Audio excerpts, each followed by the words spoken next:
ತಾಯಿಯ ಪ್ರೀತಿ ಎಂದಿಗೂ ಮರೆಯುವುದಿಲ್ಲ ಎಂದು ಯಾರೋ ತುಂಬ ಸುಂದರವಾಗಿ ಹೇಳಿದ್ದಾರೆ. ತಾಯಿ ಕಣ್ಣು ಮುಚ್ಚಿಕೊಂಡು ಮಲಗಿದ್ದರೂ ತನ್ನ ಮಕ್ಕಳ ಬಗ್ಗೆ ಇರುವ ಕಾಳಜಿ ಮಾತ್ರ ಯಾವತ್ತೂ ಕಡಿಮೆಯಾಗುವುದಿಲ್ಲ. ತನ್ನ ಗಂಡ ತಿಮ್ಮಪ್ಪನ ಮೃತದೇಹದ ಮುಂದೆ ಕುಳಿತಿದ್ದ ಭಾಗ್ಯ ರೆಪ್ಪೆ ಮಿಟುಕಿಸದೆ ಅವನನ್ನೇ ನೋಡುತ್ತಾ ಕುಳಿತಿದ್ದಳು. ಅವಳಿಗೆ ಇನ್ನೂ ಈ ಸತ್ಯವನ್ನು ನಂಬಲು ಸಾಧ್ಯವಾಗುತ್ತಿರಲಿಲ್ಲ. ಕೆಲವೇ ಗಂಟೆಗಳ ಹಿಂದೆ ಅವಳ ಗಂಡ ಅವಳ ಜೊತೆ ನಗುತ್ತಾ ಮಾತನಾಡುತ್ತಿದ್ದನು. ಅವಳನ್ನು ತಬ್ಬಿಕೊಂಡು ನಮ್ಮಿಬ್ಬರನ್ನ ಸಾವು ಕೂಡ ಬೇರ್ಪಡಿಸಲು ಸಾಧ್ಯವಿಲ್ಲ ಎಂದು ಹೇಳಿದ್ದನು. ಆ ಮಾತು ಕೇಳಿದ ಭಾಗ್ಯ ಗಾಬರಿಯಿಂದ ಅವನ ಬಾಯಿಗೆ ಕೈಯಿಟ್ಟು, ದಯವಿಟ್ಟು ಇಂತಹ ಮಾತುಗಳನ್ನು ಆಡಬೇಡಿ. ಸಾವಿನ ಹೆಸರನ್ನು ಕೇಳಿದರೂ ನನಗೆ ಭಯವಾಗುತ್ತದೆ. ಒಳ್ಳೆಯ ಮಾತುಗಳನ್ನು ಆಡಿರಿ ಎಂದು ಹೇಳಿದ್ದಳು. ಅದಕ್ಕೆ ತಿಮ್ಮಪ್ಪ ನಕ್ಕು, ಅಯ್ಯೋ ಭಾಗ್ಯ, ನೀನು ಕೂಡ ಸಾವಿನ ಹೆಸರನ್ನು ಹೇಳಿದಷ್ಟರಿಂದ ಸಾವು ಬಂದರೆ ಈ ಪ್ರಪಂಚವೇ ಬಹಳ ಹಿಂದೆಯೇ ಖಾಲಿಯಾಗಿ ಬಿಡುತ್ತಿತ್ತು ಎಂದು ತಮಾಷೆ ಮಾಡಿದ್ದನು. ಆ ಮಾತು ಕೇಳಿ ಭಾಗ್ಯ ಕೂಡ ನಕ್ಕಿದ್ದಳು. ಆದರೆ ವಿಧಿಯ ಆಟ ಎಷ್ಟು ಕ್ರೂರಿಯಾಗಿರಬಹುದು ಎಂಬುದು ಅವಳಿಗೆ ಗೊತ್ತಿರಲಿಲ್ಲ. ಅದೇ ದಿನ ಆಫೀಸಿನಲ್ಲಿ ಕೆಲಸ ಮಾಡುತ್ತಿದ್ದ ತಿಮ್ಮಪ್ಪನಿಗೆ ತೀವ್ರ ಹೃದಯಾಘಾತವಾಯಿತು. ಜೊತೆಯಲ್ಲಿ ಕೆಲಸ ಮಾಡುತ್ತಿದ್ದವರು ತಕ್ಷಣ ಆಸ್ಪತ್ರೆಗೆ ಕರೆದೊಯ್ಯಲು ಪ್ರಯತ್ನಿಸಿದರು. ಆದರೆ ದುರಾದೃಷ್ಟವಶಾತ್ ದಾರಿ ಮಧ್ಯೆಯೇ ತಿಮ್ಮಪ್ಪ ಕೊನೆಯುಸಿರೆಳೆದನು. ಸ್ವಲ್ಪ ಹೊತ್ತಿನಲ್ಲೇ ಅವನ ಮೃತದೇಹ ಮನೆಗೆ ತಲುಪಿತು. ಸಹೋದ್ಯೋಗಿಗಳು ದುಃಖಭರಿತ ಮನಸ್ಸಿನಿಂದ ಭಾಗ್ಯಾಳಿಗೆ ಸಾಂತ್ವನ ಹೇಳಿ ಹೊರಟು ಹೋದರು. ಭಾಗ್ಯಾಳ 4 ಗಂಡು ಮಕ್ಕಳಿಗೆ ಏನಾಗುತ್ತಿದೆ ಎಂಬುದೇ ಅರ್ಥವಾಗದೆ ಒಂದು ಕಡೆ ತಮ್ಮ ತಂದೆಯ ಮೃತದೇಹವನ್ನು ನೋಡುತ್ತಿದ್ದರು. ಮತ್ತೊಂದೆಡೆ ಕಲ್ಲಿನಂತೆ ಮೌನವಾಗಿದ್ದ ತಮ್ಮ ತಾಯಿಯನ್ನು ನೋಡುತ್ತಿದ್ದರು. ಮನೆಯಲ್ಲಿ ಸಂಬಂಧಿಕರ ಅಳಲು ಮುಗಿಲು ಮುಟ್ಟಿತ್ತು. ಆದರೆ ಭಾಗ್ಯಳ ಕಣ್ಣೀರು ಮಾತ್ರ ಒಣಗಿ ಹೋಗಿದ್ದವು. ಅವಳ ಕಣ್ಣುಗಳಲ್ಲಿ ಕೇವಲ ಗಾಢವಾದ ಶೂನ್ಯತೆ ಮಾತ್ರ ಕಾಣಿಸುತ್ತಿತ್ತು. ಅಲ್ಲಿದ್ದ ಕೆಲ ಹೆಂಗಸರು ಪಿಸುಗುಟ್ಟಲು ಆರಂಭಿಸಿದರು. ಅಯ್ಯೋ ಪಾಪ, ಇಷ್ಟು ಒಳ್ಳೆಯ ಗಂಡನನ್ನು ಕಳೆದುಕೊಂಡಿದ್ದಾಳೆ. ದೇವರು ಕೂಡ ಕೆಲವೊಮ್ಮೆ ಎಷ್ಟು ನಿರ್ದಯನಾಗಿ ಬಿಡುತ್ತಾನೆ. ಆ ಮಾತುಗಳು ಭಾಗ್ಯ ಕಿವಿಗೆ ಬೀಳುತ್ತಿದ್ದರೂ ಅವಳು ಯಾವುದೇ ಪ್ರತಿಕ್ರಿಯೆ ನೀಡಲಿಲ್ಲ. ಅವಳ ಮನಸ್ಸು ಇನ್ನೂ ತಿಮ್ಮಪ್ಪನ ಜೊತೆ ಕಳೆದ ಕೊನೆಯ ಕ್ಷಣಗಳಲ್ಲೇ ಅಲೆಮಾರಿಯಾಗಿತ್ತು. ನೋಡಿ, ಕಣ್ಣಲ್ಲಿ ಒಂದು ಹನಿ ನೀರಿಲ್ಲ. ಗಂಡ ಸತ್ತ ದುಃಖವಿಲ್ಲದಿದ್ದರೆ ಕನಿಷ್ಠ ಸುಳ್ಳು ಕಣ್ಣೀರನ್ನಾದರೂ ಸುರಿಸಬಹುದಿತ್ತು. ಆಗ ಹತ್ತಿರದಲ್ಲಿ ಕುಳಿತಿದ್ದ ವ್ಯಕ್ತಿಯೊಬ್ಬರು, ಇವಳು ಅಳುವುದು ಬಹಳ ಮುಖ್ಯ, ಇಲ್ಲದಿದ್ದರೆ ಇವಳಿಗೆ ಹೃದಯಾಘಾತವಾಗಬಹುದು. ಇವಳು ಅಳುವಂತೆ ಮಾಡಲು ನೀವೆಲ್ಲ ಉಪಾಯ ಮಾಡಿ ಎಂದು ಹೇಳಿದರು. 8 ವರ್ಷದ ಮಗ ಚರಣ್ ತನ್ನ ತಾಯಿಯನ್ನು ತಬ್ಬಿಕೊಂಡು, ಅಮ್ಮ ನೋಡು, ಅಪ್ಪ ಯಾಕೆ ಮಾತಾಡ್ತಿಲ್ಲ? ಮತ್ತು ನಮ್ಮ ಮನೆಯಲ್ಲಿ ಇಷ್ಟೊಂದು ಜನ ಯಾಕೆ ಸೇರಿದ್ದಾರೆ? ಎಲ್ಲರೂ ಅಳ್ತಿದ್ದಾರೆ ಅಮ್ಮ, ನೀನೇಕೆ ಏನು ಮಾತಾಡ್ತಿಲ್ಲ ಎಂದು ಕೇಳಿದನು. ಹೀಗೆ ಹೇಳುತ್ತಾ ಚರಣ್ ತಾಯಿಯ ಮಡಿಲಲ್ಲಿ ಕುಳಿತು ಅಳತೊಡಗಿದನು. 2ನೇ ಮಗನಿಗೆ 9 ವರ್ಷ ಮತ್ತು ಹಿರಿಯ ಮಗನಿಗೆ 11 ವರ್ಷವಾಗಿತ್ತು. ಹಿರಿಯ ಮಗನಿಗೆ ಸಾವಿನ ಅರ್ಥ ಚೆನ್ನಾಗಿ ತಿಳಿದಿತ್ತು. ತನ್ನ ತಂದೆ ಈಗ ಈ ಪ್ರಪಂಚದಲ್ಲಿಲ್ಲ ಎಂದು ಅವನಿಗೆ ಗೊತ್ತಿತ್ತು.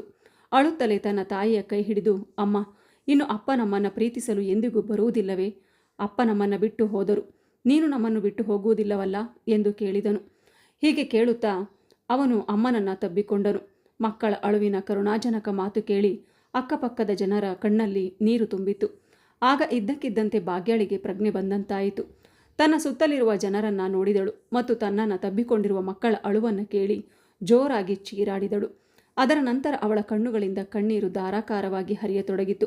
ಮಕ್ಕಳನ್ನು ಎದೆಯೊಳಗೆ ಹುದುಗಿಸಿಕೊಂಡು ಜೋರಾಗಿ ಅಳುತ್ತಾ ಹೇಳಿದಳು, ನನ್ನ ಮಕ್ಕಳೇ, ನಾನು ನಿಮ್ಮನ್ನು ಬಿಟ್ಟು ಎಲ್ಲಿಗೂ ಹೋಗೋದಿಲ್ಲ. ನಾನೇ ನಿಮ್ಮ ತಾಯಿ ಮತ್ತು ನಾನೇ ನಿಮ್ಮ ತಂದೆ. ನೀವು ಚಿಂತಿಸಬೇಡಿ. ನಿಧಾನವಾಗಿ ದಿನಗಳು ಕಳೆದವು. ಎಲ್ಲ ಸಂಬಂಧಿಕರು ಸಾಂತ್ವನ ಹೇಳಿ ಹೊರಟು ಹೋದರು. ಹಣಕಾಸಿನ ಸಹಾಯ ಮಾಡುವ ಧೈರ್ಯ ಯಾರಿಗೂ ಇರಲಿಲ್ಲ. ಭಾಗ್ಯ ತನ್ನ ಬಳಿ ಇರುವ ಹಣದ ಲೆಕ್ಕ ಹಾಕಿದಾಗ ಬ್ಯಾಂಕ್ನಲ್ಲಿ ಸ್ವಲ್ಪವೇ ಹಣವಿದೆ ಎಂದು ತಿಳಿಯಿತು. ಅದರಿಂದ ಜೀವನ ನಡೆಸುವುದು ತುಂಬ ಕಷ್ಟವಾಯಿತು. ಏಕೆಂದರೆ ಗಂಡ ಸಂಪಾದಿಸಿದ ಹಣವನ್ನೆಲ್ಲ ಮನೆ ಕಟ್ಟುವಲ್ಲಿಯೇ ಖರ್ಚು ಮಾಡಿದ್ದರು. ಆ ಮನೆಯು ಬಾಡಿಗೆಗೆ ಕೊಟ್ಟು ಹಣ ಗಳಿಸುವಷ್ಟು ದೊಡ್ಡದಾಗಿರಲಿಲ್ಲ. ಭಾಗ್ಯಾಳ ಬಳಿ ಇದ್ದದ್ದು ಆ ಮನೆ ಮಾತ್ರ. ಅದರಲ್ಲಿ ಅವಳು ತನ್ನ ಮಕ್ಕಳೊಂದಿಗೆ ತಲೆ ಮರೆಸಿಕೊಂಡು ಬದುಕಬಹುದಿತ್ತು. ಭಾಗ್ಯ ಕೆಲಸ ಮಾಡಲು ನಿರ್ಧರಿಸಿದಳು ಮತ್ತು ತನ್ನ ಗಂಡ ಕೆಲಸ ಮಾಡುತ್ತಿದ್ದ ಆಫೀಸ್ನಲ್ಲೇ ಕೆಲಸಕ್ಕೆ ಅರ್ಜಿ ಸಲ್ಲಿಸಿದಳು. ಸಾಕಷ್ಟು ಓಡಾಟದ ನಂತರ ಅವಳಿಗೆ ಅಲ್ಲಿ ಒಂದು ಸಣ್ಣ ಕೆಲಸ ಸಿಕ್ಕಿತು. ಅವಳು ಹೆಚ್ಚು ಓದಿರಲಿಲ್ಲ, ಕೇವಲ 10ನೇ ತರಗತಿ ಪಾಸಾಗಿದ್ದಳು. ಆದ್ದರಿಂದ ಕೆಲಸವು ಅಷ್ಟಕ್ಕಷ್ಟೇ ಆಗಿತ್ತು. ಅವಳ ಸಂಬಳದಲ್ಲಿ ಜೀವನ ನಡೆಸುವುದು ಕಷ್ಟವಾಯಿತು. ಆದ್ದರಿಂದ ಆಫೀಸ್ನಿಂದ ಮನೆಗೆ ಬಂದ ನಂತರ ಅವಳು ಬಟ್ಟೆ ಹೊಲೆಯುವ ಕೆಲಸವನ್ನು ಪ್ರಾರಂಭಿಸಿದಳು. ಆದರೂ ಅದರಿಂದಲೂ ಅವಳಿಗೆ ಹೆಚ್ಚು ಆದಾಯ ಬರ್ತಿರಲಿಲ್ಲ. ಏಕೆಂದರೆ ಜನರು ಕಡಿಮೆ ಹಣದಲ್ಲಿ ಕೆಲಸ ಮಾಡಿಸಿಕೊಳ್ಳಲು ಬಯಸುತ್ತಿದ್ದರು. ಅವಳ ಹಿರಿಯ ಮಗ ಶಾಲೆಗೆ ಹೋಗುತ್ತಿದ್ದನು. ಅವನ ಬಟ್ಟೆ, ಪುಸ್ತಕ ಮತ್ತು ಫೀಸ್ಗಾಗಿ ಸಾಕಷ್ಟು ಹಣ ಖರ್ಚಾಗುತ್ತಿತ್ತು.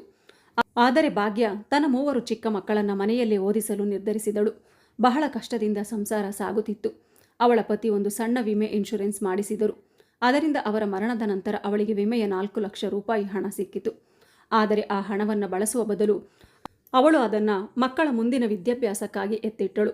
ಅವಳ ಅತ್ತೆ ಮನೆಯಲ್ಲಿ ಮೈದುನ ಮತ್ತು ಭಾವಂದಿರು ಇದ್ದರು. ಅವರಿಗೆ ಹಣದ ಯಾವುದೇ ಕೊರತೆ ಇರಲಿಲ್ಲ. ಆದರೆ ಯಾವುದೇ ಸಂಬಂಧಿಕರು ಬಂದು ಅವಳಿಗೆ ಹಣದ ಸಹಾಯ ಮಾಡಲಿಲ್ಲ. ಆದರೂ ಭಾಗ್ಯ ಧೈರ್ಯಗೆಡಲಿಲ್ಲ. ಹಗಲು ರಾತ್ರಿ ಕಷ್ಟಪಟ್ಟು ಅವಳು ತನ್ನ ಮಕ್ಕಳಿಗಾಗಿ ಹಣವನ್ನು ಸಂಪಾದನೆ ಮಾಡುತ್ತಿದ್ದಳು. ಸಮಯ ಸಿಕ್ಕರೆ ಅವಳು ಬಟ್ಟೆ ಹೊಲಿಯುವ ಕೆಲಸ ಮಾಡುತ್ತಿದ್ದಳು. ಇದೆಲ್ಲದರಿಂದ ಮನೆಯ ಖರ್ಚು ಹೇಗೋ ನಡೆಯುವಷ್ಟು ಹಣ ಅವಳಿಗೆ ಸಿಕ್ತಿತ್ತು. ಆದರೆ ಮಕ್ಕಳು ಬೆಳೆದಂತೆ ಮನೆಯ ಖರ್ಚು ಕೂಡ ಹೆಚ್ಚುತ್ತಿತ್ತು. ದಿನ ಕಳೆದಂತೆ ಬೆಲೆ ಏರಿಕೆಯೂ ಹೆಚ್ಚಾಗ್ತಿತ್ತು. ಮಕ್ಕಳ ಭವಿಷ್ಯ ರೂಪಿಸುವ ಭರಾಟೆಯಲ್ಲಿ ಅವಳು ತನ್ನ ಬಗ್ಗೆ ಗಮನವನ್ನೇ ನೀಡಲಿಲ್ಲ. ಮಕ್ಕಳಿಗೆ ಪೌಷ್ಟಿಕ ಆಹಾರ ನೀಡಲು ಮತ್ತು ಆಟಿಕೆ ಕೊಡಿಸಲು ಸಾಧ್ಯವಿರುವ ಎಲ್ಲ ಪ್ರಯತ್ನ ಮಾಡುತ್ತಿದ್ದಳು. ಆದರೆ ತಾನು ಮಾತ್ರ ಸರಿಯಾಗಿ ಊಟ ಮಾಡುತ್ತಿರಲಿಲ್ಲ. ಅಮ್ಮ ಕೇವಲ ಒಣ ರೊಟ್ಟಿ ತಿಂದು ಅಥವಾ ಅರ್ಧಂಬರ್ಧ ತಿಂದು ಮಲಗುತ್ತಾಳೆ ಎಂಬ ವಿಷಯ ಮಕ್ಕಳಿಗೂ ತಿಳಿದಿರಲಿಲ್ಲ. ಇದರ ಪರಿಣಾಮವಾಗಿ ಸುಂದರವಾಗಿದ್ದ ಭಾಗ್ಯ ದೇಹದಲ್ಲಿ ಮಾಂಸ ಇಲ್ಲದ ಅಸ್ಥಿ ಪಂಜರದಂತೆ ಆಗಿಬಿಟ್ಟಿದ್ದಳು. ಸರಿಯಾದ ಊಟ ಸಿಗದೆ ಮತ್ತು ಸದಾ ಚಿಂತೆಯಿಂದಾಗಿ ಅವಳು ಅಕಾಲಿಕವಾಗಿ ವೇಗವಾಗಿ ಮುದಿತನದತ್ತ ಸಾಗುತ್ತಿದ್ದಳು. ಆದರೆ ಅವಳಿಗೆ ತನ್ನ ಬಗ್ಗೆ ಚಿಂತೆ ಇರಲಿಲ್ಲ. 4 ಗಂಡು ಮಕ್ಕಳು ಓದಿನಲ್ಲಿ ತುಂಬ ಚುರುಕಾಗಿದ್ದರು. ಭಾಗ್ಯ ತನ್ನ ಮಕ್ಕಳನ್ನು ಉನ್ನತ ಸ್ಥಾನದಲ್ಲಿ ಇರಿಸಿ ತನ್ನ ಪತಿಯ ಆಸೆಯನ್ನು ಪೂರೈಸಲು ಸಾಧ್ಯವಿರುವ ಎಲ್ಲ ಪ್ರಯತ್ನ ಮಾಡುತ್ತಿದ್ದಳು. ಅವಳ ಪತಿ ಯಾವಾಗಲೂ ಹೇಳುತ್ತಿದ್ದರು, ಭಾಗ್ಯ, ನಾವು ನಮ್ಮ ಮಕ್ಕಳನ್ನು ಎಂತಹ ಯೋಗ್ಯರನ್ನಾಗಿ ಮಾಡೋಣ ಅಂದರೆ ಅವರು ಜನರಿಗೆ ಮಾದರಿಯಾಗಬೇಕು ಎಂದು. ಸಮಯ ಕಳೆದಂತೆ 4 ಗಂಡು ಮಕ್ಕಳು ಯುವಕರಾದರು ಮತ್ತು ಕಷ್ಟಗಳನ್ನು ಎದುರಿಸುತ್ತಲೇ ಭಾಗ್ಯ ತನ್ನ ಗಂಡು ಮಕ್ಕಳನ್ನು ಎಂತಹ ಯೋಗ್ಯರನ್ನಾಗಿ ಮಾಡಿದಳೆಂದರೆ ಅವರಿಗೆ ಒಳ್ಳೆಯ ಉದ್ಯೋಗಗಳು ಸಿಕ್ಕಿದವು. ತನ್ನ ಪತಿಯ ಮನದಾಸೆಯನ್ನು ಇಂದು ಪೂರೈಸಿದೆ ಎಂಬ ವಿಷಯದಲ್ಲಿ ಗೀತಾ ತೃಪ್ತಳಾಗಿದ್ದಳು. ಅವಳ ಹಿರಿಯ ಮಗ ಒಂದು ದೊಡ್ಡ ಕಂಪನಿಯಲ್ಲಿ ಮ್ಯಾನೇಜರ್ ಆಗಿದ್ದನು. 2ನೆಯ ಮಗ ಡಾಕ್ಟರ್, 3ನೆಯ ಮಗ ಲಾಯರ್ ಮತ್ತು ಕಿರಿಯ ಮಗ ಒಬ್ಬ ದೊಡ್ಡ ಇಂಜಿನಿಯರ್ ಆಗಿದ್ದನು. ಈಗ ಆ ಮೂವರಿಗೂ ಒಳ್ಳೆಯ ಮನೋಭಾವಗಳಿಂದ ಮದುವೆ ಪ್ರಸ್ತಾಪಗಳು ಬರಲಾರಂಭಿಸಿದವು. ಹಿರಿಯ ಮಗ ತನ್ನ ಕಂಪನಿಯ CEO ಮಗಳನ್ನು ಪ್ರೀತಿಸುತ್ತಿದ್ದನು ಮತ್ತು ಅವಳನ್ನೇ ಮದುವೆಯಾಗಲು ಬಯಸಿದ್ದ. ಅವನು ಈ ವಿಷಯವನ್ನು ತನ್ನ ತಾಯಿಗೆ ಹೇಳಿದಾಗ, ಭಾಗ್ಯ, ಮಗನೇ, ನಿನಗೆ ಇಷ್ಟವಾದ ಹುಡುಗಿಯನ್ನೇ ನೀನು ಮದುವೆಯಾಗಬಹುದು.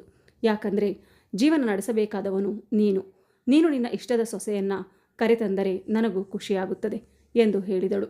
ಅದರಂತೆ ಅವನು ತನ್ನ CEO ಮಗಳನ್ನು ಮದುವೆಯಾದನು. ಈಗ ಮನೆಗೆ ಒಬ್ಬ ಹುಡುಗಿ ಬರುತ್ತಾಳೆ ಮತ್ತು ತಾನು ಜವಾಬ್ದಾರಿಗಳಿಂದ ಸ್ವಲ್ಪ ಮಟ್ಟಿಗೆ ಮುಕ್ತಳಾಗಬಹುದು ಎಂದು ಭಾಗ್ಯ ಖುಷಿಯಾಗಿದ್ದಳು. ಆದರೆ ಅವಳ ಎಲ್ಲ ನಿರೀಕ್ಷೆಗಳ ಮೇಲೆ ನೀರು ಸುರಿದಂತಾಯಿತು. ಭಾಗ್ಯಳ ಸೊಸೆಯ ಹೆಸರು ಮಮತಾ. ಆದರೆ ಅವಳು ತನ್ನ ಹೆಸರಿಗೆ ತದ್ವಿರುದ್ಧವಾಗಿದ್ದಳು ಮತ್ತು ವಿಷದಂತೆ ಕಟುವಾಗಿದ್ದಳು. ಬಂದ ಕೂಡಲೇ ಅವಳು ಭಾಗ್ಯಳ ಮೇಲೆ ತನ್ನ ಅಧಿಕಾರ ಚಲಾಯಿಸಲು ಪ್ರಾರಂಭಿಸಿದಳು. ಅವಳಿಗೆ ತನ್ನ ಅತ್ತೆಯ ಯಾವ ಕೆಲಸವೂ ಇಷ್ಟವಾಗುತ್ತಿರಲಿಲ್ಲ.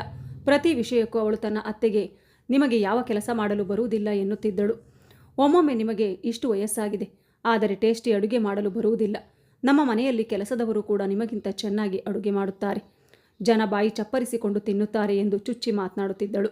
ಪ್ರತಿದಿನ ಈ ರೀತಿಯ ಚುಚ್ಚು ಮಾತುಗಳನ್ನು ಕೇಳಿ ಕೇಳಿ ಒಂದು ದಿನ ಭಾಗ್ಯ ತನ್ನ ಸೊಸೆಗೆ, ಮಗಳೇ, ನನ್ನ ಕೈ ಅಡುಗೆ ನಿನಗೆ ಇಷ್ಟವಾಗದಿದ್ದರೆ ಅಡುಗೆ ಮಾಡಲು ಒಬ್ಬ ಒಳ್ಳೆಯ ಅಡುಗೆಯವರನ್ನು ಇಟ್ಟುಕೋ. ನಿನಗೆ ಊಟದ ಬಗ್ಗೆ ಯಾವ ದೂರು ಇರುವುದಿಲ್ಲ ಎಂದು ಹೇಳಿದಳು. ಈ ಮಾತನ್ನು ಕೇಳಿದ್ದೇ ತಡ. ಮಮತಾ ಕೂಗಾಡಿದಳು, ಅಡುಗೆಯವರನ್ನು ಇಟ್ಕೊಳ್ಳಿ ಎಂಬ ನಿಮ್ಮ ಮಾತಿನ ಅರ್ಥವೇನು? ನಿಮಗೆ ಅಡುಗೆ ಮಾಡಲು ಬರುವುದಿಲ್ಲ ಎಂದಾದರೆ ಕನಿಷ್ಠ ಕಲಿಯುವ ಪ್ರಯತ್ನವನ್ನು ಆದರೂ ಮಾಡಬಹುದು ಅಲ್ಲವೇ? ಅದರ ಬದಲು ನನಗೆ ಬುದ್ಧಿ ಹೇಳ್ತಿದ್ದೀರಾ? ಕೆಲಸದವರನ್ನು ಇಟ್ಟುಕೊಳ್ಳಲು ಹಣ ಖರ್ಚಾಗುವುದಿಲ್ಲವೇ? ಆ ಹಣವನ್ನು ಯಾರು ಕೊಡ್ತಾರೆ? ನೀವಾ? ನಿಮ್ಮ ಹತ್ತಿರ ಬಿಡಿಗಾಸೂ ಇಲ್ಲ. ನಾವು ಹಗಲು ರಾತ್ರಿ ಕಷ್ಟಪಟ್ಟು ಹಣ ಸಂಪಾದಿಸ್ತೇವೆ. ಯಾರೋ ಸುಮ್ಮನೆ ಕುಳಿತು ಫ್ರೀಯಾಗಿ ಊಟ ಮಾಡೋದಲ್ಲ ಎಂಬ ತನ್ನ ಸೊಸೆಯ ಕಾರದಂತಹ ಮಾತುಗಳನ್ನು ಕೇಳಿ ಭಾಗ್ಯ ದಂಗಾಗಿ ಹೋದಳು. ಹಗಲು ರಾತ್ರಿ ಅವಳು ಕೆಲಸದಲ್ಲೇ ಮುಳುಗಿರುತ್ತಿದ್ದಳು. ಆದರೆ ಯಾರೂ ಬಂದು, ಅಮ್ಮ, ನೀನು ಸುಸ್ತಾಗಿರಬಹುದು, ಸ್ವಲ್ಪ ರೆಸ್ಟ್ ತೆಗೆದುಕೋ ಎಂದು ಹೇಳುತ್ತಿರಲಿಲ್ಲ. ಎಷ್ಟೋ ಸಲ ಮಮತಾ ತನ್ನ ಅತ್ತೆಯನ್ನು ಗಂಡನ ಎದುರಿಗೆ ಅವಮಾನಿಸುತ್ತಿದ್ದಳು. ಆದರೆ ಮಗ ಅವಳನ್ನು ಬೈಯುವುದು ದೂರದ ಮಾತು. ಅವನು ಕೇವಲ ಮೂಕ ಪ್ರೇಕ್ಷಕನಾಗಿ ನಿಂತು ಬಿಟ್ಟಿದ್ದನು. ಭಾಗ್ಯ ಮನದೊಳಗೆ ಯೋಚಿಸುತ್ತಿದ್ದಳು, ಈ ಮಕ್ಕಳಿಗಾಗಿ ನಾನು ಏನೆಲ್ಲ ಮಾಡಿಲ್ಲ, ಎಷ್ಟೊಂದು ಸಹಿಸಿಕೊಂಡೆ. ಆದರೆ ಇಂದು ಇದೇ ಮಕ್ಕಳು ನನಗೆ ಈ ಪ್ರತಿಫಲ ನೀಡುತ್ತಿದ್ದಾರೆ. ನನ್ನ ಸ್ವಂತ ರಕ್ತದವರೇ ಹೀಗೆ ಬದಲಾದರೆ ಭಾಗ್ಯಳ ಹೃದಯ ಒಡೆದು ಹೋಗಿತ್ತು. ಆದರೆ ಮನದ ಯಾವುದೋ ಒಂದು ಮೂಲೆಯಲ್ಲಿ ಆಸೆ ಇತ್ತು. ಅದೇನೆಂದರೆ 2ನೇ ಮಗ ಚೇತನ್ ಮದುವೆಯಾದಾಗ ಅವನ ಹೆಂಡತಿ ಖಂಡಿತವಾಗಿಯೂ ಒಳ್ಳೆಯವಳಾಗಿರುತ್ತಾಳೆ ಮತ್ತು ಅವಳ ಕನಸುಗಳಿಗೆ ಮುಲಾಮು ಹಚ್ತಾಳೆ ಎಂದು ನಂಬಿದ್ದಳು. ದೇವರು ಇಷ್ಟು ನಿರ್ದಯಿ ಆಗಲು ಸಾಧ್ಯವಿಲ್ಲ ಎಂದು ಅವಳಿಗೆ ವಿಶ್ವಾಸವಿತ್ತು. ಆದರೆ 2ನೇ ಸೊಸೆ ಪ್ರೀತಿ ಮನೆಗೆ ಬಂದಾಗ ಭಾಗ್ಯಳ ನಂಬಿಕೆ ಚೂರು ಚೂರಾಯಿತು. ಏಕೆಂದರೆ ಮಮತಾಗಿಂತ ಕಡಿಮೆ ಏನೂ ಇರಲಿಲ್ಲ. ಅವಳು ಒಬ್ಬ ಮಾಡರ್ನ್ ಹುಡುಗಿಯಾಗಿದ್ದಳು. ಅವಳಿಗೆ ತನ್ನ ಅತ್ತೆಯ ಜೊತೆ ಇರೋದು ಇಷ್ಟವಿರಲಿಲ್ಲ ಮತ್ತು ಮನೆಯ ಕೆಲಸ ಮಾಡುವುದು ಇಷ್ಟವಿರಲಿಲ್ಲ. ಅತ್ತೆಯ ಬಟ್ಟೆಗಳನ್ನು ನೋಡಿದರೂ ಅವಳಿಗೆ ಕಿರಿಕಿರಿ ಆಗುತ್ತಿತ್ತು. ಏಕೆಂದರೆ ಭಾಗ್ಯ ಅವಳ ಸ್ಟ್ಯಾಂಡರ್ಡ್ಗೆ ಅಂತಸ್ತಿಗೆ ತಕ್ಕವಳಂತೆ ಕಾಣುತ್ತಿರಲಿಲ್ಲ. ಒಂದು ದಿನ ಮನೆಯಲ್ಲಿ ಪ್ರೀತಿಯ ಸ್ನೇಹಿತೆಯರು ಬಂದಿದ್ದಾಗ ನಗುತ್ತಾ ಮಾತನಾಡುತ್ತಿದ್ದರು. ಆ ಸಮಯದಲ್ಲಿ ಭಾಗ್ಯ ಅವರ ಮುಂದೆ ಹಾದು ಹೋದರು. ಪ್ರೀತಿ ಆ ಸಮಯದಲ್ಲಿ ಏನೂ ಹೇಳಲಿಲ್ಲ. ಆದರೆ ತನ್ನ ಸ್ನೇಹಿತೆಯರು ಹೋದ ನಂತರ ಅತ್ತೆಯ ಮೇಲೆ ರೇಗಾಡಿದಳು. ನನ್ನ ಸ್ನೇಹಿತೆಯರ ಎದುರಿಗೆ ಬರುವ ಅವಶ್ಯಕತೆ ನಿಮಗೆ ಏನಿತ್ತು? ಎಲ್ಲರೂ ನಿಮ್ಮನ್ನು ನನ್ನ ಮನೆಯ ಕೆಲಸದಾಕೆ ಎಂದು ತಿಳಿದುಕೊಂಡರು. ನೀವೇ ನನ್ನ ಅತ್ತೆ ಎಂದು ಅವರಿಗೆ ತಿಳಿದಿದ್ದರೆ ನನ್ನ ಮರ್ಯಾದೆ ಏನಾಗುತ್ತಿತ್ತು? ಅವರೆಲ್ಲರೂ ನನ್ನನ್ನು ನೋಡಿ ಎಷ್ಟೊಂದು ನಗುತ್ತಿದ್ದರು. ನಿಮಗೆ ಅಂದಾಜಿದೆಯೇ? ನಾನು ಇಷ್ಟು ಮಾಡರ್ನ್ ಆಗಿದ್ದುಕೊಂಡು ಇಂತಹ ಅನಕ್ಷರಸ್ಥ ಅತ್ತೆಯ ಜೊತೆ ಇರುತ್ತೇನೆ ಎಂದು ತಿಳಿದರೆ ನನ್ನ ಮರ್ಯಾದೆ ಹರಾಜಾಗುತ್ತಿತ್ತು. ಇನ್ನು ಮುಂದೆ ನನ್ನ ಫ್ರೆಂಡ್ಗಳು ಯಾರಾದರೂ ಮನೆಗೆ ಬಂದರೆ ನೀವು ಅಡಿಗೆ ಮನೆಯಿಂದ ಹೊರಗೆ ಬರಬೇಡಿ. ಎಲ್ಲ ಅಡಿಗೆಯನ್ನು ತಯಾರಿ ಮಾಡಿ ಇಟ್ಟುಬಿಡಿ. ಕೆಲಸದವಳು ಅದನ್ನು ಹೊರಗೆ ತರುತ್ತಾಳೆ ಎಂದು ಇದೆಲ್ಲವನ್ನ ಪ್ರೀತಿ ತನ್ನ ಗಂಡ ರೋಹಿತನ ಎದುರಿಗೆ ಹೇಳಿದಳು. ರೋಹಿತ್ ಈಗಲಾದರೂ ತನ್ನ ಹೆಂಡತಿಗೆ ತನ್ನ ತಾಯಿಗೆ ಮರ್ಯಾದೆ ಕೊಡಿ ಎಂದು ಬುದ್ಧಿ ಹೇಳುತ್ತಾನೆ ಎಂದು ಭಾಗ್ಯ ಮನದಲ್ಲೇ ಅಂದುಕೊಂಡಳು. ಆದರೆ ಅದರ ಬದಲು ತದ್ವಿರುದ್ಧವಾಗಿ ಅವನು ತನ್ನ ತಾಯಿಗೆ, ಅಮ್ಮ, ಪ್ರೀತಿ ಹೇಳ್ತಾ ಇರೋದು ಸರಿ. ನೀವು ನಮ್ಮ ಸ್ಟ್ಯಾಂಡರ್ಡ್ ಬಗ್ಗೆ ಗಮನ ಕೊಡಬೇಕು. ನೀವು ಹಾಕಿರುವ ಬಟ್ಟೆಗಳನ್ನು ನೋಡಿದ್ರೆ ನೀವು ಒಬ್ಬ ಕೆಲಸದವಳಿಗಿಂತ ಹೆಚ್ಚೇನು ಕಾಣಿಸೋದಿಲ್ಲ ಅಂತ ಹೇಳ್ದ. ಇಂದು ಭಾಗ್ಯಾಳಿಗೆ ತಾನು ಮಕ್ಕಳಿಗೆ ನೀಡಿದ ಸಂಸ್ಕಾರದ ಬಗ್ಗೆ ನಾಚಿಕೆ ಆಗುತ್ತಿತ್ತು. ಜೋರಾಗಿ ಕಿರಿಚಿ ತನ್ನ ಮಗನಿಗೆ ಹೀಗೆ ಹೇಳಬೇಕು ಎಂದು ಅವಳ ಮನಸ್ಸಾಯಿತು. ಯಾವತ್ತಾದರೂ ನನಗೆ ಒಂದು ಸೀರೆಯನ್ನಾದರೂ ತಂದು ಕೊಟ್ಟಿದ್ದೀಯಾ? ಅಥವಾ ಏನಾದರೂ ಕೊಂಡುಕೊಳ್ಳಲು ಸ್ವಲ್ಪ ಹಣವನ್ನಾದರೂ ಕೊಟ್ಟಿದ್ದೀಯಾ? ನನ್ನ ಬಳಿ ಇದ್ದದ್ದನ್ನೆಲ್ಲ ನಾನು ನಿಮಗೆ ಖರ್ಚು ಮಾಡಿದೆ. ಮೊದಲು ಬಟ್ಟೆ ಹೊಲೆಯುತ್ತಿದ್ದೆ, ಈಗ ಅದನ್ನು ಮಾಡಲು ಬಿಡುವುದಿಲ್ಲ. ಏಕೆಂದರೆ ಅದರಿಂದ ನಿಮ್ಮ ಮರ್ಯಾದೆಗೆ ಧಕ್ಕೆ ಆಗುತ್ತದಂತೆ. ಅಷ್ಟೇ ಅಲ್ಲ, ದಿನವಿಡೀ ನಾನು ಕೆಲಸ ಮಾಡುತ್ತಿದ್ದರೂ ನಿಮ್ಮ ಕಣ್ಣಿಗೆ ಅಸಹ್ಯವಾಗಿ ಕಾಣುತ್ತೇನೆ. ಒಂದು ವೇಳೆ ಕೆಲಸ ಮಾಡದಿದ್ದರೆ ಅದರಿಂದಲೂ ನಿಮ್ಮ ಹೆಂಡತಿಯರಿಗೆ ತೊಂದರೆಯಾಗುತ್ತದೆ. ಈ ಮನೆ ನನ್ನ ಹೆಸರಿನಲ್ಲಿದೆ. ಇದರಲ್ಲಿ ನೀವು 3 ಮಹಡಿಗಳನ್ನು ಕಟ್ಟಿದ್ದೀರಿ. ಆದರೂ ನನಗೆ ಉಳಿದುಕೊಳ್ಳಲು ಒಂದು ಕೋಣೆಯನ್ನು ನೀಡಲಿಲ್ಲ. ನನ್ನ ಮಂಚ ವರಾಂಡದಲ್ಲಿದೆ. ಚಳಿಗಾಲದಲ್ಲಿ ನನ್ನ ಪರಿಸ್ಥಿತಿ ಏನಾಗುತ್ತದೆ ಎಂಬ ಅರಿವು ಯಾರಿಗಾದರೂ ಇದೆಯೇ? ಭಾಗ್ಯ ಮನದೊಳಗೆ ಈ ಮಾತುಗಳನ್ನು ಹೇಳಿಕೊಳ್ಳುತ್ತಿದ್ದಳು. ಆದರೆ ಬಾಯಿ ಬಿಟ್ಟು ಹೇಳುವ ಧೈರ್ಯ ಅವಳಿಗಿರಲಿಲ್ಲ. ಧೈರ್ಯ ಮಾಡಿ ಹೇಳಿದರೂ ಏನು ಬಂತು? ಏಕೆಂದರೆ ಈಗ ಅವಳ ಪರಿಸ್ಥಿತಿ ಹೇಗಿದೆಯೋ ಅದಕ್ಕಿಂತಲೂ ಕೆಟ್ಟದಾಗುತ್ತಿತ್ತು. ಭಾಗ್ಯಾಳ ಇನ್ನಿಬ್ಬರ ಮಕ್ಕಳು ತಮಗೆ ಇಷ್ಟವಾದ ಹುಡುಗಿಯರನ್ನು ಮದುವೆಯಾದರು ಮತ್ತು ಬೇರೆ ಮನೆ ಮಾಡಿಕೊಂಡ್ರು. ಬಾಯಿ ಮಾತಿಗೂ ಅವರಿಬ್ಬರು ಒಮ್ಮೆಯೂ, ಅಮ್ಮ, ನೀನು ಕೆಲವು ದಿನ ನಮ್ಮ ಜೊತೆ ಬಂದು ಇರು ಎಂದು ಹೇಳಲಿಲ್ಲ. ಒಂದು ಒಳ್ಳೆಯ ಭವಿಷ್ಯವನ್ನು ಹೊಂದುವ ಆಸೆಯ ಸಣ್ಣ ಕಿರಣ ಒಂದು ಅವಳ ಮನದಲ್ಲಿತ್ತು. ಈಗ ಅದು ಕೂಡ ಕೊನೆಗೊಂಡಿತ್ತು. ದುಃಖದ ರಾತ್ರಿಯ ನಂತರ ಮತ್ತೆ ಸುಖದ ಮುಂಜಾನೆ ಆಗುತ್ತದೆ ಎಂದು ಹೇಳುತ್ತಾರೆ. ಆದರೆ ಅವಳ ಜೀವನದಲ್ಲಿ ರಾತ್ರಿಯ ಕತ್ತಲೆ ಕಳೆಯುವ ಹೆಸರನ್ನೇ ಎತ್ತುತ್ತಿರಲಿಲ್ಲ. ಅವಳ ದೇಹ ದಿನೇ ದಿನೇ ದುರ್ಬಲವಾಗುತ್ತಿತ್ತು. ವಿಪರೀತ ಚಳಿಯಲ್ಲೂ ಪಾತ್ರೆ ತೊಳೆಯುತ್ತಿದ್ದ ಕಾರಣ ಅವಳಿಗೆ ಕೆಮ್ಮು ಶುರುವಾಗಿತ್ತು. ಅವಳು ರಾತ್ರಿ ಇಡೀ ಕೆಮ್ಮುತ್ತಿದ್ದಳು. ಆದರೆ ಯಾರಿಗೂ ಅವಳ ಚಿಂತೆ ಇರಲಿಲ್ಲ. ಅಮ್ಮನನ್ನು ಡಾಕ್ಟರ್ಗೆ ತೋರಿಸುವ ಮನಸ್ಥಿತಿ ಯಾರಿಗೂ ಇರಲಿಲ್ಲ. ಸೊಸೆಯಂದಿರು ಪರರ ಮನೆಯಿಂದ ಬಂದವರು. ಆದರೆ ಅವಳ ಸ್ವಂತ ಗಂಡು ಮಕ್ಕಳು ಕೂಡ ಅವಳಿಂದ ಮುಖ ತಿರುಗಿಸಿದರು. ಗಂಡಸರು ಇಷ್ಟು ನಿಷ್ಠುರರಾಗಿರುತ್ತಾರೆಯೇ ಎಂದು ಯೋಚಿಸಿ ಅವಳು ಆಶ್ಚರ್ಯಚಕಿತಳಾಗಿದ್ದಳು. ಆದರೆ ಒಬ್ಬ ಹೆಣ್ಣು ಮತ್ತೊಬ್ಬ ಹೆಣ್ಣಿನ ಬಗ್ಗೆ ಇಷ್ಟು ಕ್ರೂರವಾಗಲು ಹೇಗೆ ಸಾಧ್ಯ ಎಂದು ಅವಳು ಯೋಚಿಸತೊಡಗಿದಳು. ಕಾಲ ಉರುಳಿದಂತೆ ಸಮಾಜದಲ್ಲಿ ನಿರಂತರ ಬದಲಾವಣೆಗಳು ಆಗುತ್ತಿವೆ. ಹಳೆಯ ನಂಬಿಕೆಗಳು ಮತ್ತು ಹಳೆಯ ಸಂಪ್ರದಾಯಗಳು ಬದಲಾಗುತ್ತಿವೆ. ಅದರ ಸ್ಥಾನವನ್ನು ಇಂದಿನ ಮಾಡ್ರನ್ ಆಲೋಚನೆಗಳು ಆಕ್ರಮಿಸಿಕೊಂಡಿವೆ. ಕೌಟುಂಬಿಕ ಸಂಬಂಧಗಳು ಮತ್ತು ನೈತಿಕತೆ ಮಕ್ಕಳಿಗೆ ಯಾವುದೇ ಅರ್ಥವನ್ನೇ ನೀಡದಂತಾಗಿದೆ. ಜನರೇಷನ್ ಗ್ಯಾಪ್ ಎಂಬ ವೈರಸ್ ಎಷ್ಟರ ಮಟ್ಟಿಗೆ ಹರಡುತ್ತಿದೆ ಎಂದರೆ ತಂದೆ ತಾಯಿ ಮತ್ತು ಮಗನಂತಹ ಆಪ್ತ ಸಂಬಂಧಗಳ ನಡುವೆಯೂ ಕಂದಕ ಸೃಷ್ಟಿಯಾಗುತ್ತಿದೆ. ಇಂತಹ ಪರಿಸ್ಥಿತಿಯಲ್ಲಿ ಕುಟುಂಬದಿಂದ ತಿರಸ್ಕರಿಸಲಾದ ವೃದ್ಧರು ಎಲ್ಲಿಗೆ ಹೋಗುತ್ತಾರೆ? ಅವರು ಹೀಗೆಯೇ ಕೊರಗಿ ಸಾಯಬೇಕೆ? ಈಗ ಅವಳ ಪರಿಸ್ಥಿತಿ ಎಷ್ಟರ ಮಟ್ಟಿಗೆ ಹದಗೆಟ್ಟಿದೆ ಎಂದರೆ ಅವಳು ಬದುಕಲು ಇಷ್ಟಪಡುತ್ತಿರಲಿಲ್ಲ. ಕೊನೆಯ 2 ಗಂಡು ಮಕ್ಕಳು ಮನೆಯನ್ನು ತುಂಬ ಅಚ್ಚುಕಟ್ಟಾಗಿ ಅಲಂಕರಿಸಿಕೊಂಡಿದ್ದರು. ಹಣದ ಯಾವುದೇ ಕೊರತೆ ಇರಲಿಲ್ಲ. ಆದರೆ ತಮ್ಮ ತಾಯಿಯ ಮೇಲೆ 1 ಪೈಸೆಯನ್ನು ಖರ್ಚು ಮಾಡಲು ಅವರಿಗೆ ಸಂಕಟವಾಗುತ್ತಿತ್ತು. ಆದರೆ ದೇವರ ಮನೆಯಲ್ಲಿ ತಡವಾದರೂ ನ್ಯಾಯ ಸಿಗುತ್ತದೆ ಮತ್ತು ಬಿತ್ತಿದಂತೆ ಬೆಳೆ ಎಂದು ಹೇಳುತ್ತಾರೆ. ಅವರಿಬ್ಬರಿಗೂ ಮಕ್ಕಳಾಗುತ್ತಿರಲಿಲ್ಲ. ಇದೊಂದು ದುಃಖ 2 ಗಂಡು ಮಕ್ಕಳು ಮತ್ತು ಸೊಸೆಯಂದಿರನ್ನು ಕೊರಗುವಂತೆ ಮಾಡುತ್ತಿತ್ತು. ಸಂತಾನ ಭಾಗ್ಯಕ್ಕಾಗಿ ಅವರು ಸಾಕಷ್ಟು ಚಿಕಿತ್ಸೆ ಮಾಡಿಸಿದರು, ಪೂಜೆ ಪುನಸ್ಕಾರ ಮಾಡಿಸಿದರು, ನೀರಿನಂತೆ ಹಣ ಹರಿಸಿದರು. ಆದರೆ ಯಾವುದು ಅತ್ಯಂತ ಅಗತ್ಯವಾಗಿತ್ತು ಆ ಕೆಲಸವನ್ನು ಅವರು ಮಾಡಲಿಲ್ಲ. ದಿನವಿಡೀ ಯಾವ ತಾಯಿಯನ್ನು ತಿರಸ್ಕರಿಸಲಾಗಿತ್ತೋ ಆ ತಾಯಿಯ ಆಶೀರ್ವಾದವೇ ಎಲ್ಲಕ್ಕಿಂತ ಮುಖ್ಯ ಎಂಬ ಆಲೋಚನೆ ಯಾರಿಗೂ ಬರಲಿಲ್ಲ. ಇದರ ನಡುವೆ ಮೊದಲನೇ ಸೊಸೆ ಅನಾರೋಗ್ಯಕ್ಕೆ ತುತ್ತಾದಳು. ಎಲ್ಲ ಪರೀಕ್ಷೆಗಳ ನಂತರ ಅವಳ 2 ಕಿಡ್ನಿಗಳು ಹಾಳಾಗಿವೆ ಎಂದು ತಿಳಿಯಿತು. ವೈದ್ಯರು ಆದಷ್ಟು ಬೇಗ ಕಿಡ್ನಿಯನ್ನು ವ್ಯವಸ್ಥೆ ಮಾಡುವಂತೆ ಸೂಚನೆ ನೀಡಿದರು. ಇಲ್ಲದಿದ್ದರೆ ಏನು ಬೇಕಾದರೂ ಆಗಬಹುದು ಎಂದರು. ಇಡೀ ಮನೆಯಲ್ಲಿ ಹಾಹಾಕಾರ ಉಂಟಾಯಿತು. ಆದರೆ ಕಿಡ್ನಿಯನ್ನು ಕೊಡುವವರಾದರೂ ಯಾರು? ಎಲ್ಲರಿಗೂ ತಮ್ಮದೇ ಆದ ಚಿಂತೆ ಇತ್ತು. ವಿಧಿಯಾಟ ನೋಡಿ ಯಾವ ಸೊಸೆ ಭಾಗ್ಯಾಳಿಗೆ ತುಂಬ ದುಃಖ ನೀಡಿದಳೋ ಅದೇ ಸೊಸೆಗಾಗಿ ಆ ಬಡಪಾಯಿ ಅತ್ತೆ ತನ್ನ ಕಿಡ್ನಿಯನ್ನು ಕೊಡಲು ತಯಾರಾದಳು. ಎಲ್ಲರನ್ನ ಸಂತೋಷವಾಗಿಡಲು ಅವಳು ಜೀವನವಿಡೀ ತ್ಯಾಗದ ಆಹುತಿ ನೀಡುತ್ತಲೇ ಇದ್ದಳು. ಆದರೆ ಯಾರೂ ಅವಳ ಬೆಲೆಯನ್ನು ಅರಿಯಲಿಲ್ಲ. ಭಾಗ್ಯಾಳ ಈ ನಿರ್ಧಾರದ ಬಗ್ಗೆ ತಿಳಿದ ನೆರೆಹೊರೆಯವರು ಹಾಸಿಗೆ ಹಿಡಿದಿದ್ದ ಮಮತಾಳ ಬಳಿ ಬಂದು, ಮಮತಾ, ನಿನ್ನ ಅತ್ತೆ ಎಷ್ಟು ಒಳ್ಳೆಯವರು. ಅವರು ಸಂತೋಷದಿಂದ ನಿನಗೆ ಕಿಡ್ನಿ ಕೊಡಲು ಒಪ್ಪಿದ್ದಾರೆ. ಇಲ್ಲದಿದ್ದರೆ ಇಂದಿನ ದಿನಗಳಲ್ಲಿ ಇಂತಹ ತ್ಯಾಗ ಯಾರು ಮಾಡುತ್ತಾರೆ? ಹೆತ್ತ ತಾಯಿ ಮಾಡಿದರೆ ಅರ್ಥವಾಗುತ್ತದೆ. ಆದರೆ ಇಷ್ಟು ವಯಸ್ಸಾದ ಮತ್ತು ದುರ್ಬಲರಾದ ಅತ್ತೆ ನಿನಗೆ ಕಿಡ್ನಿ ಕೊಡಲು ತಯಾರಿದ್ದಾರೆ ಎಂದರು. ಆ ಮಾತುಗಳಿಗೆ ಮಮತಾ, ಅವರೇನು ದೊಡ್ಡ ಉಪಕಾರ ಮಾಡಿಬಿಡ್ತಾರೆ, ಹೇಗಿದ್ದರೂ ಕಾಲು ಚಾಚಿಕೊಂಡು ಸಾಯುವ ಸ್ಥಿತಿಯಲ್ಲಿದ್ದಾರೆ. ಅವರಿಗೂ ಗೊತ್ತು ಅವರು ಇನ್ನು ಕೆಲವೇ ದಿನಗಳ ಅತಿಥಿ ಎಂದು. ತನ್ನ ಮಗನ ಕುಟುಂಬಕ್ಕಾಗಿ ಮಾಡದಿದ್ದರೆ ಇನ್ಯಾರಿಗಾಗಿ ಮಾಡ್ತಾರೆ ಎಂದು ಉಡಾಫೆಯಿಂದ ಹೇಳಿದಳು. ಮಮತಾಳ ಮಾತು ಕೇಳಿ ಭಾಗ್ಯರವರಿಗೆ ತುಂಬ ಆಘಾತವಾಯಿತು ಮತ್ತು ನೆರೆಹೊರೆಯವರು ಅವಳ ಮುಖವನ್ನೇ ನೋಡುತ್ತಾ ಉಳಿದು ಬಿಟ್ಟರು.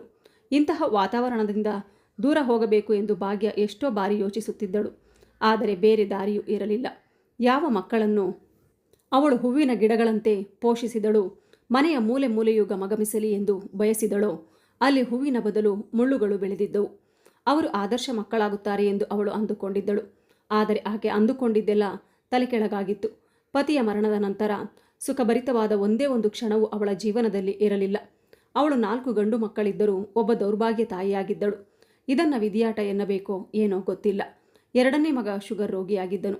ಹಠಾತ್ತನೆ ಅವನ ಶುಗರ್ ಲೆವೆಲ್ ಎಷ್ಟು ಹೆಚ್ಚಾಯಿತೆಂದರೆ ಅವನ ಕಣ್ಣಿನ ದೃಷ್ಟಿಯೇ ಹೊರಟು ಹೋಯಿತು.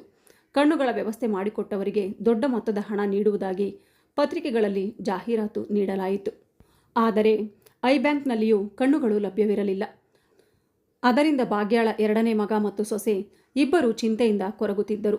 ಒಂದು ದಿನ ಪಂಡಿತರನ್ನು ಕೇಳಿದಾಗ ಅವರು, ನೀವೆಲ್ಲರೂ ಯಾರದೋ ಮನಸ್ಸನ್ನು ತೀವ್ರವಾಗಿ ನೋಯಿಸಿದಂತೆ ಕಾಣುತ್ತದೆ. ಯಾರದೋ ಶಾಪ ತಗುಲಿದೆ. ಅದು ಈ ಮನೆಯ ಮೇಲೆ ಸಿಡಿಲಿನಂತೆ ಎರಗಿದೆ ಎಂದು ಹೇಳಿದರು. ಆದರೆ ಇಷ್ಟೆಲ್ಲ ಅನಾಹುತವಾದರೂ ಯಾರ ತಲೆಯಲ್ಲಿಯೂ ಬುದ್ಧಿ ಬರಲಿಲ್ಲ. ಭಾಗ್ಯಾಳ ಬಗ್ಗೆ ಯಾರ ಹೃದಯದಲ್ಲೂ ದಯೆ ಹುಟ್ಟಲಿಲ್ಲ. ಅವಳು ಎಲ್ಲರ ಹೃದಯದಲ್ಲಿ ತನ್ನ ಬಗ್ಗೆ ಪ್ರೀತಿಯನ್ನು ಮೂಡಿಸಲು ಎಷ್ಟೇ ಪ್ರಯತ್ನಿಸಿದ್ದರೂ ಅವರು ಅವಳಿಂದ ದೂರವೇ ಉಳಿಯುತ್ತಿದ್ದರು. ಅವಳ ನಿರ್ಮಲ ಪ್ರೇಮದ ಧಾರೆ ಮಗ ಸೊಸೆಯಂದಿರ ಕಣ್ಣಿಗೆ ಏಕೆ ಕಾಣಲಿಲ್ಲವೋ ತಿಳಿಯದು. ತನ್ನ ಮಕ್ಕಳು ಮತ್ತು ಸೊಸೆಯಂದಿರು ಇಂತಹ ಮಾನಸಿಕ ಸ್ಥಿತಿಯಲ್ಲಿರೋದನ್ನು ಕಂಡು ಭಾಗ್ಯಾಳಿಗೆ ಸಹಿಸಲಾಗಲಿಲ್ಲ. ಅವಳ ಕಣ್ಣೆದುರೇ ಒಬ್ಬ ಸೊಸೆ ಕಿಡ್ನಿ ಕಾಯಿಲೆಯಿಂದ ಸಾವು ಬದುಕಿನ ನಡುವೆ ಹೋರಾಡುತ್ತಿದ್ದಳು ಮತ್ತು ಇನ್ನೊಬ್ಬ ಮಗ ಕಣ್ಣಿನ ದೃಷ್ಟಿಯನ್ನೇ ಕಳೆದುಕೊಂಡಿದ್ದನು. ಈ ಎಲ್ಲ ಪರಿಸ್ಥಿತಿಯನ್ನು ನೋಡಿ ಭಾಗ್ಯ ಒಂದು ನಿರ್ಧಾರ ತೆಗೆದುಕೊಂಡಳು.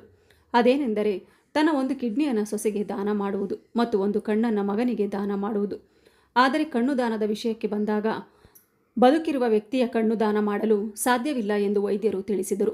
ಇನ್ನು ಕಿಡ್ನಿ ನೀಡಲು ತಪಾಸಣೆ ನಡೆಸಿದಾಗ ಭಾಗ್ಯಗೆ ಮೊದಲಿನಿಂದಲೂ ಒಂದೇ ಕಿಡ್ನಿ ಇದೆ ಎಂಬ ವಿಷಯ ತಿಳಿಯಿತು.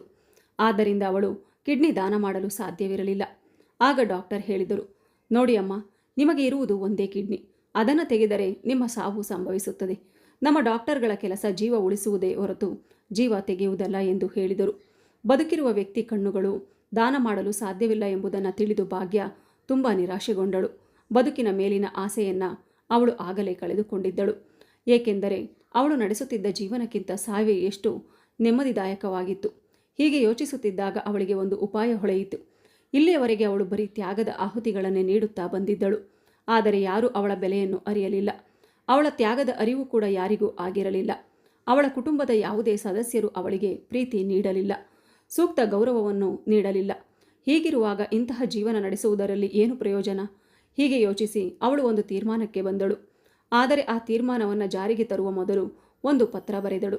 ಪತ್ರ ಬರೆದ ನಂತರ ಪಕ್ಕದಲ್ಲೇ ಇದ್ದ ನಿದ್ದೆ ಮಾತ್ರೆಗಳನ್ನು ಸೇವಿಸಿದಳು.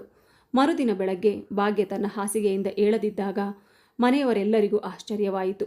ಏಕೆಂದರೆ ಯಾವಾಗಲೂ ಎಲ್ಲರಿಗಿಂತ ಮೊದಲು ಏಳುತ್ತಿದ್ದ ಅಮ್ಮ ಇಂದು ಯಾಕೆ ಏಳಲಿಲ್ಲ ಎಂದು ಅವರು ಯೋಚಿಸತೊಡಗಿದರು. ಹಿರಿಯ ಮಗ ಅವಳನ್ನು ಅಲುಗಾಡಿಸಿ ಎಬ್ಬಿಸಲು ಪ್ರಯತ್ನಿಸಿದಾಗ ಅವನ ಆಘಾತಕ್ಕೆ ಕೊನೆಯೇ ಇಲ್ಲದಂತಾಯಿತು. ಅವನ ತಾಯಿ ಶಾಶ್ವತವಾಗಿ ಗಾಢ ನಿದ್ರೆಗೆ ಜಾರಿದ್ದರು. ಪಕ್ಕದಲ್ಲೇ ಇಟ್ಟಿದ್ದ ಪತ್ರದ ಮೇಲೆ ಅವನ ಕಣ್ಣು ಬಿತ್ತು. ಆ ಪತ್ರವನ್ನು ತೆಗೆದು ನೋಡಿದನು. ಅದರಲ್ಲಿ ಬರೆದಿದ್ದನ್ನು ಓದಿ ಅವನು ದಿಗ್ಭ್ರಮೆಗೊಂಡನು. ಪತ್ರದಲ್ಲಿ ಹೀಗೆ ಬರೆದಿತ್ತು, ನನ್ನ ಪ್ರೀತಿಯ ಮಕ್ಕಳೇ, ನಿಮ್ಮೆಲ್ಲರಿಗಾಗಿ ನಾನು ಜೀವನವಿಡೀ ತ್ಯಾಗ ಮಾಡುತ್ತಲೇ ಬಂದೆ. ಆದರೆ ನಿಮ್ಮಲ್ಲಿ ಯಾರಿಗೂ ಇದರ ಅರಿವಾಗಲೇ ಇಲ್ಲ. ಎಷ್ಟೋ ಬಾರಿ ನಾನು ತ್ಯಾಗ ಮತ್ತು ಬಲಿದಾನದ ಆಹುತಿಗಳನ್ನು ನೀಡಿದೆ. ನಿಜ ಹೇಳಬೇಕೆಂದರೆ ಜೀವನದಲ್ಲಿ ನಾನು ನೀಡಿದ ಎಲ್ಲ ಆಹುತಿಗಳ ಉದ್ದೇಶ ನಿಮ್ಮನ್ನು ಸಂತೋಷವಾಗಿಡುವುದೇ ಆಗಿತ್ತು.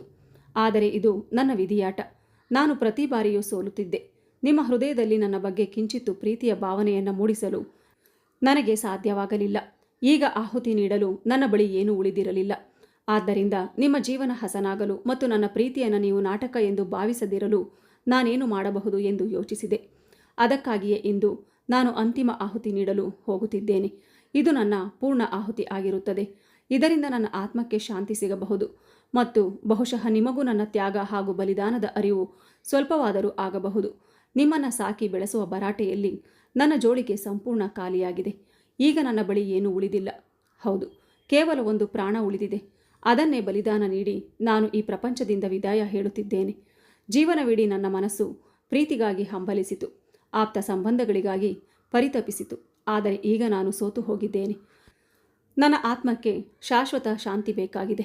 ನನ್ನ ಕಿಡ್ನಿಯನ್ನು ನನ್ನ ಸೊಸೆಗೆ ಅಳವಡಿಸಬೇಕು. ಇದರಿಂದ ಅವಳು ಸುಖಮಯ ಜೀವನ ನಡೆಸಬಹುದು.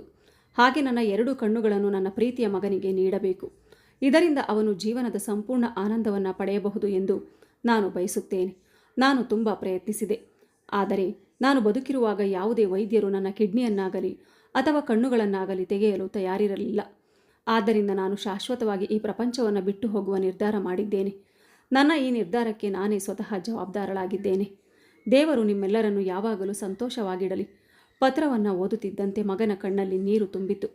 ಪತ್ರ ಓದಿದ ನಂತರ ತಾವು ಎಂತಹ ದೊಡ್ಡ ಅಪರಾಧ ಮಾಡಿದ್ದೇವೆ ಎಂಬ ಅರಿವು ಅವನಿಗೆ ಆಯಿತು. ಯಾವ ತಾಯಿಯ ಬೆಲೆಯನ್ನು ಅವರು ಇಡೀ ಜೀವನದಲ್ಲಿ ಅರಿಯಲಿಲ್ಲವೋ, ಇಂದು ಅದೇ ತಾಯಿ ತನ್ನ ಮಗ ಮತ್ತು ಸೊಸೆಯ ಜೀವ ಉಳಿಸಲು ತನ್ನ ದೇಹವನ್ನೇ ತ್ಯಾಗ ಮಾಡಿದ್ದಳು. ಇಂದು ಒಬ್ಬ ಮಮತಾಮಯಿ ತಾಯಿ ತನ್ನ ಪೂರ್ಣ ಆಹುತಿಯನ್ನು ನೀಡಿದ್ದಳು. ಇಂದು ಮಗ ಪಶ್ಚಾತ್ತಾಪದಿಂದ ಬಿಕ್ಕಿ ಬಿಕ್ಕಿ ಅಳುತ್ತಿದ್ದನು. ಆದರೆ ಪಶ್ಚಾತ್ತಾಪ ಪಡಲು ಈಗ ಕಾಲ ಮಿಂಚಿ ಹೋಗಿತ್ತು. ತುಂಬ ತಡವಾಗಿ ಹೋಗಿತ್ತು. ಸ್ನೇಹಿತರೆ, ತಂದೆ ತಾಯಿ ನಮ್ಮ ಜೀವನದಲ್ಲಿ ಎಷ್ಟು ಅಮೂಲ್ಯವಾದವರು ಎಂದು ಹೇಳುವ ಅವಶ್ಯಕತೆ ಇಲ್ಲ. ಆದ್ದರಿಂದ ಅವರು ಇರುವಾಗಲೇ ಅವರ ಸೇವೆ ಮಾಡಿ, ಅವರನ್ನು ಪ್ರೀತಿಸಿ. ಏಕೆಂದರೆ ಅವರು ಹೋದ ನಂತರ ನೀವು ಏನು ಮಾಡಲು ಸಾಧ್ಯವಾಗುವುದಿಲ್ಲ. ಮಮತಾ ಮತ್ತು ಇನ್ನು 3 ಸೊಸೆಯರು ಕೂಡ ಪಶ್ಚಾತ್ತಾಪದಿಂದ ನಡುಗುತ್ತಿದ್ದರು. ಒಮ್ಮೆ ಅವಮಾನಿಸಿದ್ದ ಆ ತಾಯಿಯೇ ಇಂದು ತಮ್ಮ ಜೀವ ಉಳಿಸಲು ತನ್ನ ಜೀವವನ್ನೇ ತ್ಯಾಗ ಮಾಡಿದ್ದಳು. ಆ ಮನೆಯ ಗೋಡೆಗಳೇ ಮೌನವಾಗಿ ಅವರ ತಪ್ಪಿಗೆ ಸಾಕ್ಷಿಯಾಗಿದ್ದವು. ಆ ದಿನ ಎಲ್ಲರಿಗೂ ಒಂದು ಸತ್ಯ ಅರಿವಾಯಿತು. ತಂದೆ ತಾಯಿ ಬದುಕಿರುವಾಗ ಅವರ ಮೌಲ್ಯ ಗೊತ್ತಾಗುವುದಿಲ್ಲ. ಆದರೆ ಅವರು ಇಲ್ಲದಾದ ಮೇಲೆ ಮನೆಯಲ್ಲಿರುವ ಪ್ರತಿಯೊಂದು ಮೂಲೆಯೂ ಖಾಲಿಯಾಗಿ ಕಾಣುತ್ತದೆ. ಸ್ನೇಹಿತರೆ, ಈ ಕತೆ ಕೇವಲ ಕಥೆಯಲ್ಲ. ಇದು ನಮ್ಮ ಸಮಾಜಕ್ಕೆ ಒಂದು ಕನ್ನಡಿಯಂತೆ. ಇಂದು ಆಧುನಿಕತೆ, ಹಣ, ಸ್ಥಾನಮಾನಗಳ ಹಿಂದೆ ಓಡುತ್ತಿರುವ ಹಲವರು ತಮ್ಮ ತಂದೆ ತಾಯಿಯ ಮನಸ್ಸನ್ನು ಅಜಾಗರೂಕತೆಯಿಂದ ನೋಯಿಸುತ್ತಿದ್ದಾರೆ. ಆದರೆ ನೆನಪಿಡಿ, ನಮ್ಮ ಜೀವನದ ಮೊದಲ ದೇವರು ನಮ್ಮ ತಂದೆ ತಾಯಿಯೇ. ಅವರು ವಯಸ್ಸಾದಾಗ ಅವರಿಗೆ ಬೇಕಾಗಿರುವುದು ದುಬಾರಿ ಉಡುಗೊರೆಗಳಲ್ಲ, ಸ್ವಲ್ಪ ಪ್ರೀತಿ, ಗೌರವ ಮತ್ತು ಆತ್ಮೀಯತೆ ಮಾತ್ರ. ಆದ್ದರಿಂದ ಅವರು ನಮ್ಮ ಜೊತೆ ಇರುವಾಗಲೇ ಅವರ ಕೈ ಹಿಡಿದು ಮಾತನಾಡಿ, ಅವರ ಜೊತೆ ಸಮಯ ಕಳೆಯಿರಿ. ಅವರ ಮನಸ್ಸನ್ನು ಎಂದಿಗೂ ನೋಯಿಸಬೇಡಿ. ಏಕೆಂದರೆ ಒಮ್ಮೆ ಸಮಯ ಕೈತಪ್ಪಿದರೆ ನಂತರ ಉಳಿಯುವುದು ಕೇವಲ ಪಶ್ಚಾತ್ತಾಪ ಮಾತ್ರ. ಸ್ನೇಹಿತರೆ, ನಿಮಗೆ ಈ ಮನಮುಟ್ಟುವ ಕತೆ ಇಷ್ಟವಾದರೆ ಲೈಕ್ ಮಾಡಿ, ಕಾಮೆಂಟ್ ಮಾಡಿ ಮತ್ತು ನಿಮ್ಮ ಸ್ನೇಹಿತರ ಜೊತೆ ಹಂಚಿಕೊಳ್ಳಿ. ಇನ್ನಷ್ಟು ಹೃದಯಸ್ಪರ್ಶಿ ಕತೆಗಳಿಗಾಗಿ ನಮ್ಮ ಚಾನಲನ್ನು ಸಬ್ಸ್ಕ್ರೈಬ್ ಮಾಡಿ. ಧನ್ಯವಾದಗಳು.